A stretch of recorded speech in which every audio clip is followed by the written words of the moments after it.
Hey guys, it's Mike coming to you here from my backyard greenhouse. Wanted to give you an update, show you all the plants, and also give you a tutorial about how we thin out our baby green trays. So, what is thinning out? Thinning out is when you have a row of seeds that you've planted, but you have them too close together and you need to pull some of them out in order to give the other ones space to grow. Now, why do you need to give them space to grow? Well, because if they grow too close together, then they're going to take nutrients from each other, choke each other out basically, take water from each other, resources, and it won't grow very well. You may think, well, how come if you have more seeds, you don't get more greens?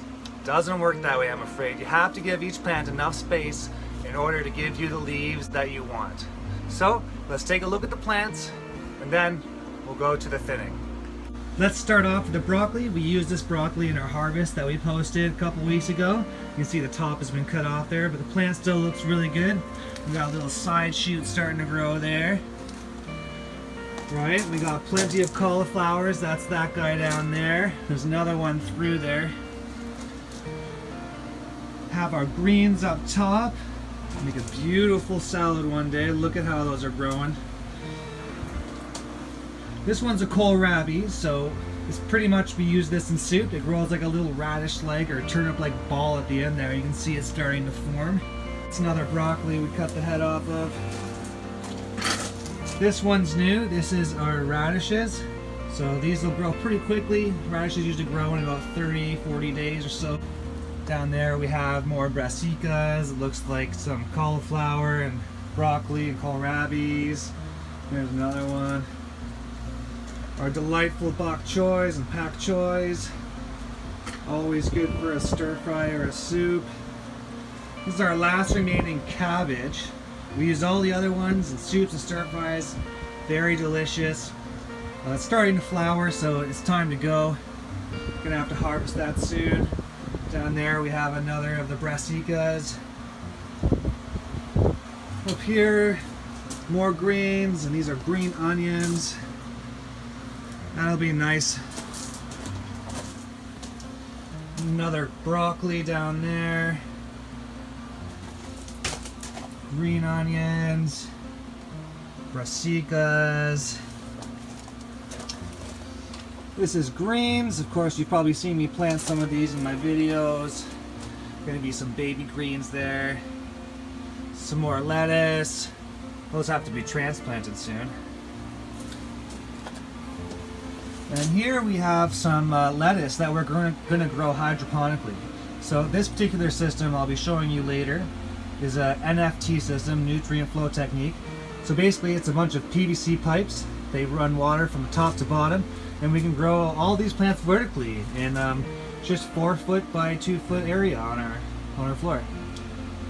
This tray here I've already thinned out. You can see that it used to kind of look like this other one over here, very, very thick. And we've pulled out all the ones we don't want. I'll give you a little tutorial on that. And there's some little corn salads growing there. They're very small right now. They haven't grown very much. And then of course we have another greens tray. And last but not least, these are white radishes. So white radishes are typically used in Asian cooking. They're like long like a carrot, but they're white.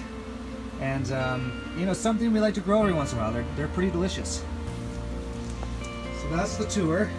So now I'm going to give you a bit of a tutorial and show you how we thin these out.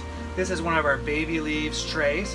So the idea behind this is that we want to give it enough room to grow and pick the ones that we think are going to be the strongest growing and put them in the right spots. So for example, you may think that, okay, well, the tallest ones are going to be the strongest ones.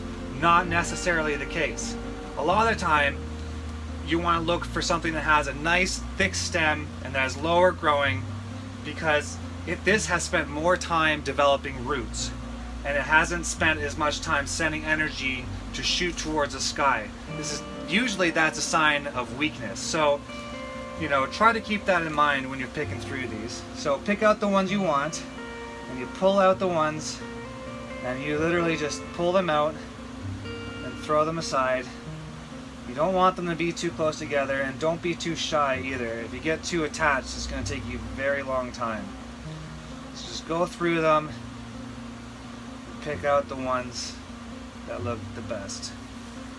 Now we'll catch up in a second and show you how this turns out. So another little trick I've kind of learned is that, let's say you have a little space that's missing and you want something to grow there.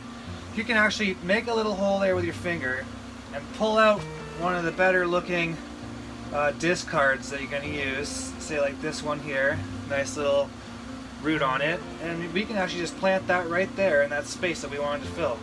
In all likelihood, that little guy will live. So there's another little tip for you.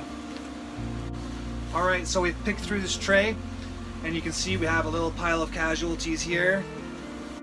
Didn't take too long, and now we're going to get a much better result.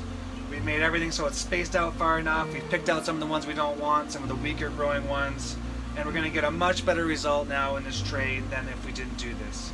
It may seem silly to overplant and then pick some out, but the last thing I want to do is to spend the money and time planting all this on the tray and the soil and then not get enough plants in there to fill the tray all the way up. We've taken a look around, we've seen how well things can grow here in Ontario winter. The snow on the ground has been -7. Showed you a little bit of how we thin out our plants and how we go about growing our baby green trays. It's not a perfect method, but it works for us. Anyway, so I'm going to leave it at that, guys. Take care.